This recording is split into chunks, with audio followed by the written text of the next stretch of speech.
She is an attorney and an activist, which in this time period we really need attorneys like that, if you know what I'm saying. Aliza Shatzman.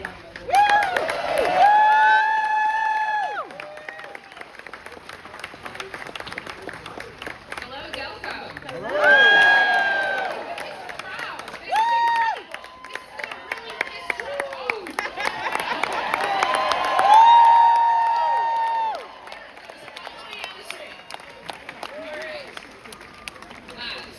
Aliza Shatzman. I'm an attorney, an activist, and the president and founder of the Legal Accountability Project, or LAP.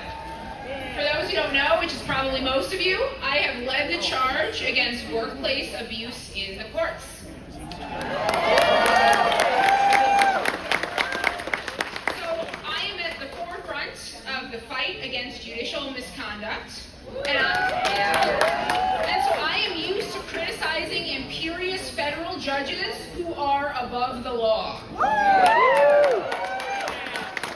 I spend my days thinking about how to rein in abuses of power throughout the federal government, fitting for this dire moment of tyranny we are living through. I'm the lawyer speaker here. I'm here to talk about Trump administration lawlessness, and importantly, how we fight back. Because we should never just be out there complaining. It's about concrete solutions to fight the autocracy. To prepare for this speech, I created a list of Trump's most lawless actions.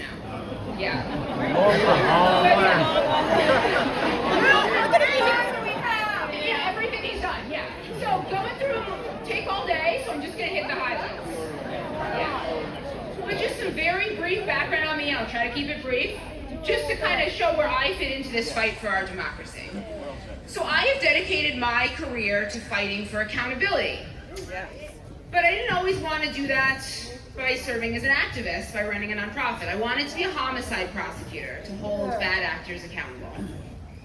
So after law school, I served as a judicial law clerk, working for a judge, before attempting to join the U.S. Attorney's Office. Unfortunately, during my clerkship, I was harassed by the judge I clerked for, fired during the pandemic, and retaliated against. He gave me a negative and false reference, and the U.S. Attorney's Office revoked my security clearance and my job offer. Bad stuff. But fortunately, I decided to do something about it.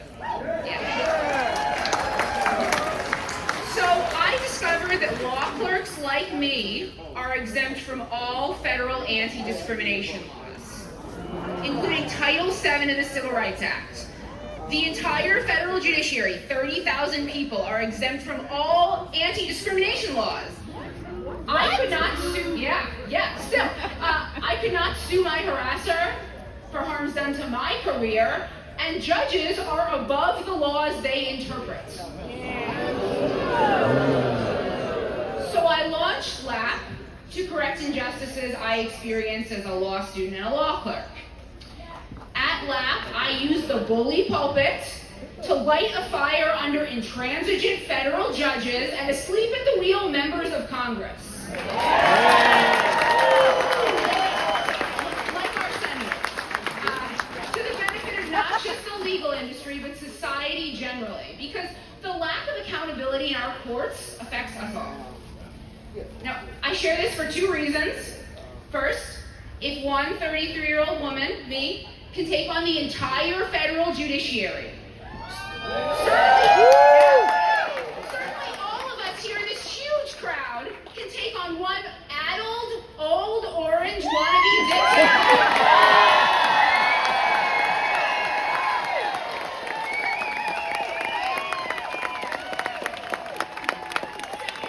Second, nonprofits are the solution. We provide necessary services where government fails.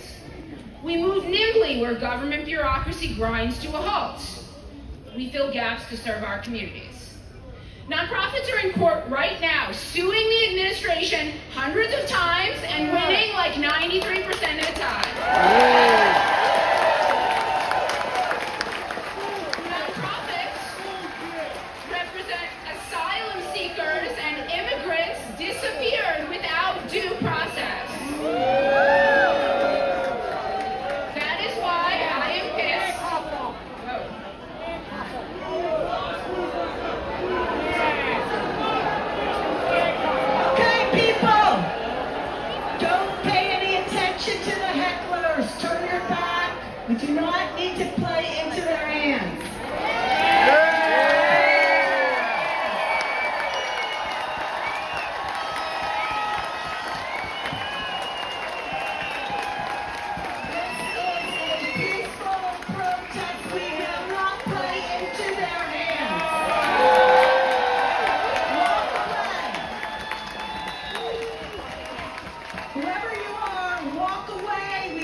So, yeah. Nonprofits. Why are nonprofits important? Well, they fill gaps. So that is why I am pissed that the Trump administration has decided to decimate the nonprofit sector, canceling hundreds of millions of dollars in grants, targeting nonprofits for talking about DEI, and weaponizing the IRS against nonprofits. As somebody who has dedicated my career to public service, it enrages me the Trump administration is also dismantling the federal government. Trump has fired over 200,000 federal workers, including over 700 right here in Pennsylvania. Now, it seems counterintuitive for a president who campaigned on fixing the economy. Like, what's worse for the economy than firing hundreds of thousands of people? You know, when a parent is fired, that is a family that can't afford groceries, to pay bills, to buy kids clothing or household items. Hundreds of thousands of families' lives have been destroyed. These are not faceless bureaucrats in Washington, D.C. These are our friends and our neighbors. And these indiscriminate firings have harmed thousands of veterans, heroes who have served our nation honorably, only to come home and be screwed over by the administration and the nation. They put their lives on the line to serve. Absolutely. Absolutely. Absolutely. Trump is also, this is the theme, dismantling the Justice Department and turning it into an arm of his legal team. Rather than the independent agency that it is supposed to be. You know, they fired 70% of the Civil Rights Division and 80% of the anti-corruption unit. Because Trump wants to ensure that that mirror isn't turned around on him and his own corruption. Right. Many of my friends throughout the Justice Department and the federal government, including one who served as a January 6th prosecutor, have been fired or pushed out in Trump administration purges. And those who remain are pressured to take loyalty pledges or surveilled for potential disloyalty. It's like living in an authoritarian regime. You know, as a lawyer, I was taught to value an independent judiciary and an adversarial legal system, one where judges and lawyers serve as a bulwark against autocracy. You know,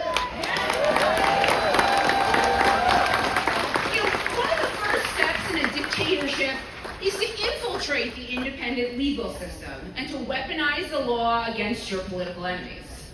That's why Trump is targeting law firms. Now I know, corporate law firms, not the most sympathetic victims, but there is a nefarious motive at play here. Because besides their corporate clients, law firms also represent people who took on Trump, like Robert Mueller and Jack Smith. And they do important pro bono work, like representing immigrants and other groups Trump dislikes. So Trump has, by executive order, tried to rescind lawyers' security clearances without due process to prevent lawyers from representing clients. Now, you need a security clearance to work on a government case. So the easiest way to prevent any law firm from representing anybody you don't like or anybody who would investigate you is to start pulling those clearances. This is important. Trump's goal is to chill law firms' pro bono and government work, to scare them out of representing any clients he dislikes, dismantling the independent legal system. Trump also abuses the law to help his political allies, including by granting clemency to nearly 1,600 January 6th rioters.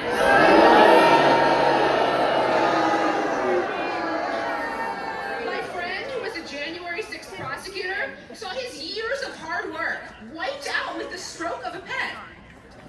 Meanwhile, thousands of legitimate clemency petitions await review. Probably not going to get a fair shake under this administration. The courts have served as a bulwark against autocracy, ruling against Trump administration lawlessness. That's why Trump and his allies have called for impeaching judges and have physically threatened them for upholding the rule of law. And right now, Congress is considering Trump's budget bill. Now there's an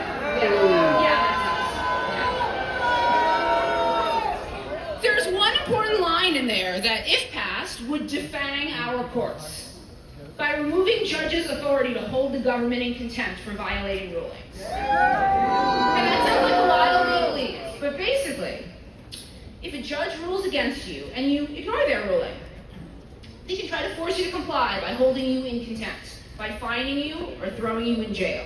So this provision would basically undermine the court's authority. But I also learned in law school nothing is more fundamental to the rule of law than due process. So if any of us is accused of a crime, the government cannot just throw us in prison. We have the right to defend ourselves. One reason why these mass deportations without due process are so disturbing. Due process protects all of us here from being picked up off the street, separated from our families, and thrown in prison indefinitely. We all, citizen and non-citizen alike, have the same due process right to defend ourselves.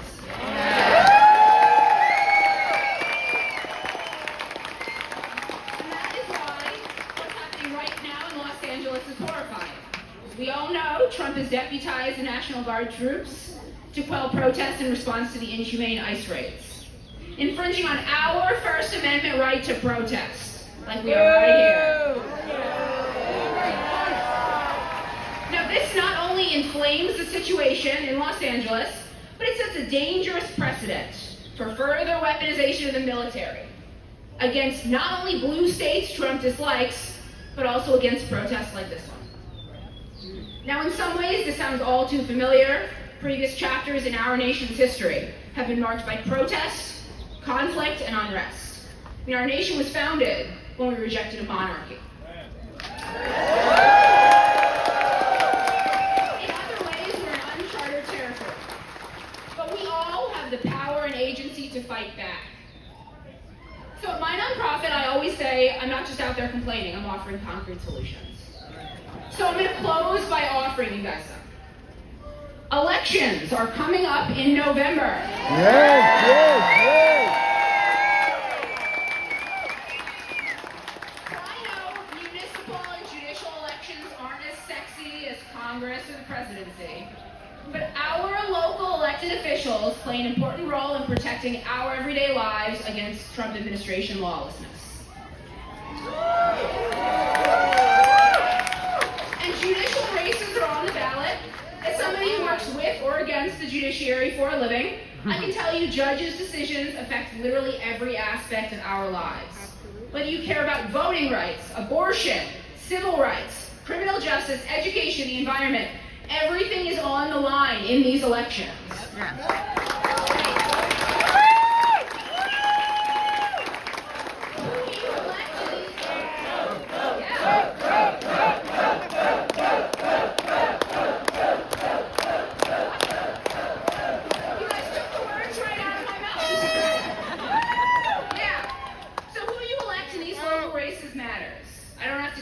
You guys, elections have consequences.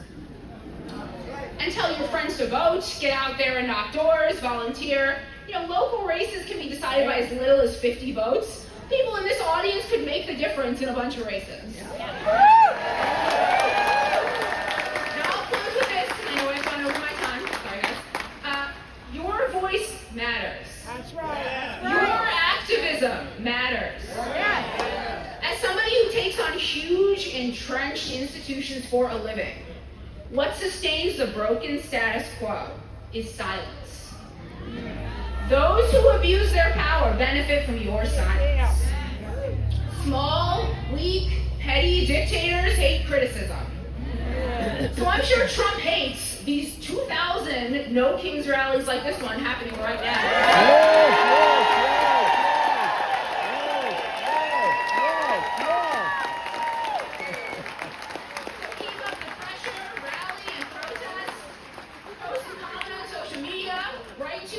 Members of Congress, tell them to fight back. The Trump regime benefits from your silence, so don't give them that. And looking out at this enormous crowd, I know they're not going to silence us. So thank you for being here